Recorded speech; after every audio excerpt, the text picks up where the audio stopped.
बिस्मिल्लाहिर्रहमानिर्रहीम। अस्सलाम वालेकुम नाज़रीन, मैं हूं शाहिद जावेद दस्तगवी। नाज़रीन, बज़ाहिर तो लग रहा है कि इंतखाबात का मरहला मुकम्मल हो चुका है, लेकिन हकीकत ये है कि असल इंतखाबात तो अब शुरू होने जा रहे हैं। पाकिस्तान तहरीक इंसाफ के हमायत याफ्ता उम्मीदवारों की तादाद इस वक्त 93 है। यूं पीटीआई ही विक्ट्री स्टैंड पर मौजूद है। बहुत से हलकों का रिजल्ट पीटीआई के हमायत याफ्ता उम्मीदवारों ने चैलेंज कर रखा है। कई हलकों का रिजल्ट रोक दिया गया है। वहां से अगर इंसाफ मिला तो पीटीआई के हमायत याफ्ता मुंतखब अराकीन सिर्फ वफाक में ही नहीं, पंजाब में भी हुकूमत बनाने की पोजीशन में होंगे। ताहम मौजूदा पार्टी पोजीशन के मुताबिक भी बात की जाए तो पीटीआई इस वक्त सबसे ताकतवर जमात है। यही वो चीज़ है जो शदीद तरीन इख्तलाफात के बावजूद पीपल्स पार्टी और नून लीग को भी अपनी तरफ खींच रही है। जी हाँ, मेरे ज़राए के मुताबिक दोनों जमातों ने पीटीआई से हुकूमत साजी के लिए अलग अलग राब्ते किए हैं। पीटीआई इस वक्त जिस पोजीशन में है, अगर वो पीपल्स पार्टी के साथ इत्तेहाद कर ले तो सिर्फ वफाक, खैबर पख्तूनख्वा और सिंध ही नहीं, पंजाब और बलोचिस्तान में भी पीटीआई की मखलूत हुकूमत होगी। और अगर पीटीआई नून लीग से इत्तेहाद कर ले तो वफाक, खैबर पख्तूनख्वा, पंजाब और बलोचिस्तान में हुकूमत बना सकती है। इस वक्त पीटीआई एक ऐसा मकनातीस बन चुकी है जो सबको अपनी तरफ खींच रहा है। इसी कशिश ने पीपल्स पार्टी को अडियाला जेल में कैद इमरान खान से राब्तों पर मजबूर किया है।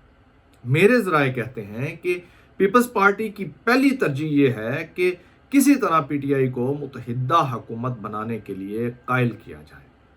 दूसरी तरफ नून लीग ने भी पीटीआई के हलकों से राब्तों की कोशिश की है, लेकिन कप्तान अपने नज़रिए, अपने असूलों और अपने मौक़िफ़ पर डट कर खड़ा है। वो एक कदम भी पीछे हटने के लिए तैयार नहीं है। उन्होंने अपनी पार्टी को वाज़ेह तौर पर यह पैगाम दिया है कि हुकूमत बने या ना बने, लेकिन इन दोनों जमातों के साथ इक़्तिदार शेयर नहीं किया जाएगा। इस कोरे जवाब के बाद अब पीडीएम 2 गवर्नमेंट के लिए हाथ पांव मारे जा रहे हैं। नाज़रीन, एक बड़ी और ताज़ा तरीन खबर यह है कि पीपल्स पार्टी और नून लीग के दरमियान राब्तों में तेज़ी आ चुकी है और दोनों जमातें 5 साल के लिए एक नए मिसाके जमहूरियत पर आमादा हो चुकी है। बज़ाहिर ये मिसाके जमहूरियत है, लेकिन हकीकत में ये मजाके जमहूरियत है। हकीकी अवामी मैंडेट को बलडोज करके, वोट की इज्जत को पामाल करके आप जो करने जा रहे हैं, इसे कोई भी नाम दिया जा सकता है, लेकिन जमहूरियत का नाम नहीं दिया जा सकता।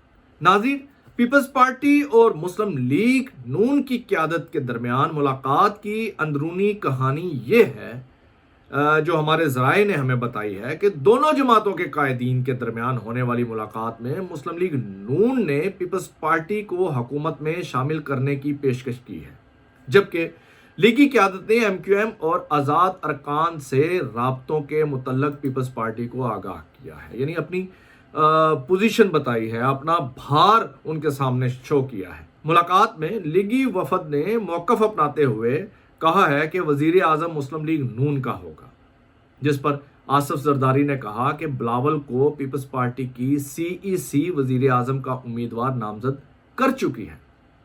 फिर एक तजवीज़ ये सामने आई कि दोनों जमातों को आधी आधी मुद्दत के लिए वज़ारत उज़्मा दे दी जाए।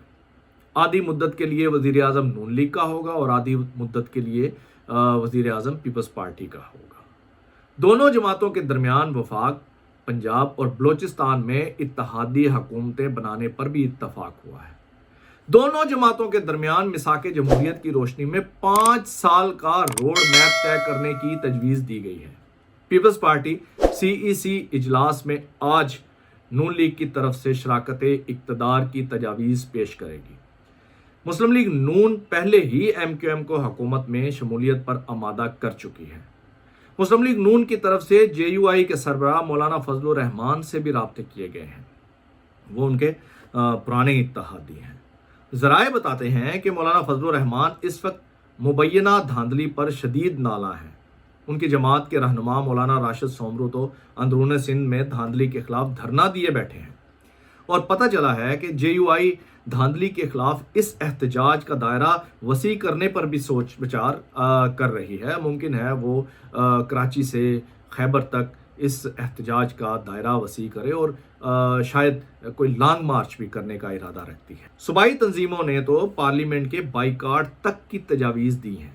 یہ بھی اطلاع ہے کہ نواز شریف اور مولانا کے درمیان ٹیلی فونک رابطہ ہوا ہے۔ فون میاں نواز شریف نے کیا ہے، جس میں نواز شریف نے مولانا کو حکومت سازی کے لیے مشاورت میں شامل ہونے کی دعوت دی ہے اور لاہور آنے کے لیے خصوصی طیارے کی بھی آفر کی گئی ہے، لیکن مولانا نے انتہائی نرمی کے ساتھ مشاورت میں شامل ہونے سے معذرت کر لی ہے۔ جے یو آئی کیا رخ اختیار کرے گی؟ مولانا نے مجلس عاملہ کا اجلاس 14 فروری کو طلب کر لیا ہے، جس میں حتمی فیصلہ کیا جائے گا۔ جے یو آئی کے جن دوستوں سے بھی بات ہوئی ہے، ان سب کا موقف تو یہی ہے کہ ہمیں اس بار پی ڈی ایم 2 گورنمنٹ کا حصہ بن کر کوئلوں کی دلالی میں منہ کالا نہیں کرانا چاہیے۔ اس بار اپوزیشن بینچوں پر بیٹھنا چاہیے، لیکن اب دیکھتے ہیں کہ مولانا کے نزدیک جے یو آئی میں پائے جانے والی عمومی رائے اہم ہے یا نواز شریف اور زرداری کی یاری۔ اسی کے ساتھ اگلے وی لاگ تک کے لیے اجازت دیجیے۔ اپنا اور اپنے چاہنے والوں کا خیال رکھیے گا۔ اللہ حافظ۔